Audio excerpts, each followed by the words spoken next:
آج supreme court میں طے ہو گئی کہ جب ہم یہ بات کرتے تھے کہ عمران خان کو انصاف نہیں مل رہا اور ایک متعصب جج نے بغیر سنے، بغیر ہمارے گواہان کو موقع دیے کہ ہم اپنے گواہ پیش کر سکیں، ہمیں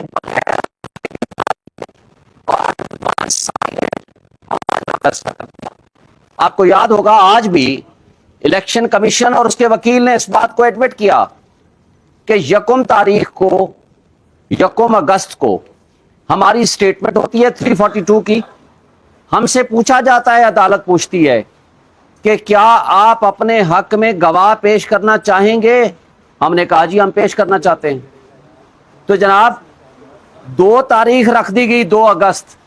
اور ہم نے 2 اگست کے دن 12 بجے لسٹ آف وٹنسز دے دی کہ جناب ہمارے گواہ ہم پیش کرنا چاہتے ہیں، اور 12 بجے سے لے کر 1:30 بجے تک ہمیں کہا گیا کہ آپ 1 گھنٹے 1.5 گھنٹے کے اندر اپنے گواہ لے آئیے۔ اس وقت تک یہ متعلق بھی تھے، ریلیونٹ بھی تھے،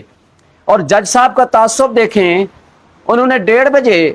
ہم نے درخواست دی کہ جناب ہمارے گواہ کراچی میں ہیں، مختلف شہروں میں ہیں، ان کو یہاں پہنچنے کے لیے کم سے کم 1 دن یا 2 دن کا ٹائم دے دیجئے۔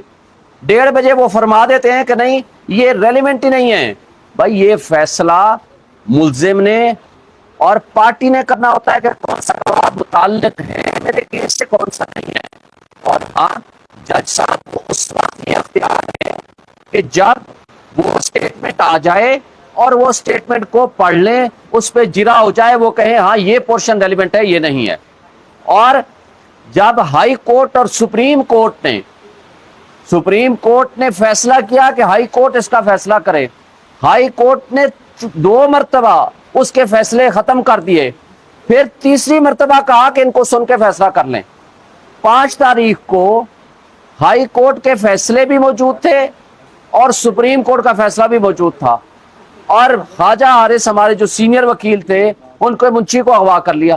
وہ سپریم کورٹ میں درخواست دینے آئے کہ جناب یہ منشی میرا جس کے پاس فائلیں ہیں اس کو غائب کر دیا گیا، اور اس کے بعد وہ جب عدالت میں پہنچتے ہیں وہ کہتے ہیں آپ کو سننے کی ضرورت ہی نہیں ہے۔ اور بڑی اہم بات ہے کہ آج عدالت نے سوال کیا کہ کیا پاکستان کی تاریخ میں کوئی ایک کیس بتا سکتے ہیں کہ 1 دن کے اندر جب نہ ملزم موجود ہے نہ اس کا وکیل موجود ہے اور اس کو سنے بغیر اس کو پوری کی پوری سزا بھی دے دی گئی؟ ان کے وکیل صاحب نہ ہی کوئی ایک مثال پاکستان کی تاریخ میں دے سکے۔ افسوس سے کہنا پڑتا ہے کہ جہاں بنیادی حقوق اس طرح معطل ہو جائیں، جہاں ناانصافی نہ صرف سامنے نظر آ رہی ہو، پرنسپل ہے نا کہ انصاف نہ صرف ہو بلکہ ہوتا ہوا نظر آئے، یہاں انصاف کا قتل، ناانصافی نہ صرف ہو رہی تھی بلکہ سب کے سامنے نظر آ رہی تھی، جس کو آج الیکشن کمیشن اور اس کے وکیل نے اعتراف کیا عدالت کے اندر، سپریم کورٹ کے اندر۔ یہ تو تھا آج آپ کے سامنے ایک کیس کا چھوٹی سی جھلکی، جو کچھ آپ کے سامنے آج میڈیا کے سامنے یہ ساری باتیں ہوئی ہیں، جب ہم پچھلے 1 مہینے سے مستقل یہ کہے جا رہے ہیں۔ اور افسوس کی بات یہ ہے کہ اس طرح کے سرکمسٹانسز میں کیس جب جاتا ہے 8 تاریخ کو، 7 کو جمع ہوا، 8 تاریخ کو، اور اس میں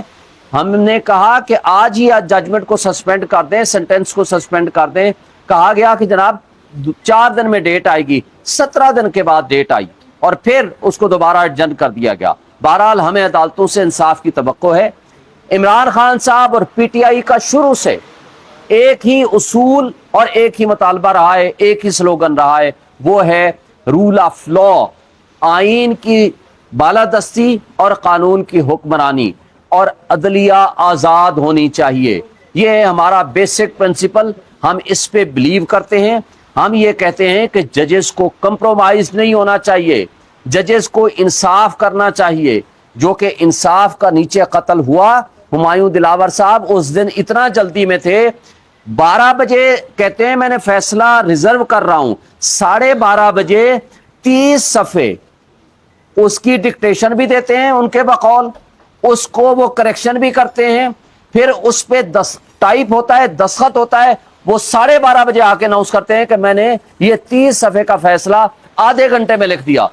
اس سے ظاہر ہوتا ہے یا تو وہ لکھا ہوا آیا یا اس کا مطلب ہے وہ پہلے ہی لکھ کے بیٹھے تھے. یعنی جہاں آپ کو بنیادی حق، ڈیو پروسیس اور فیئر چانس آف ٹرائل نہ ملے اور بغیر سنے پہلا بھی فیصلہ، دوسرا بھی فیصلہ، تیسرا بھی فیصلہ کر دیا جائے تو وہ قانون کی نظر میں وہ وائڈ اب انیشو ہوتا ہے، وہ وداؤٹ لافل اتھارٹی ہوتا ہے، وہ غیر آئینی ہوتا ہے، وہ سسٹین نہیں کر سکتا.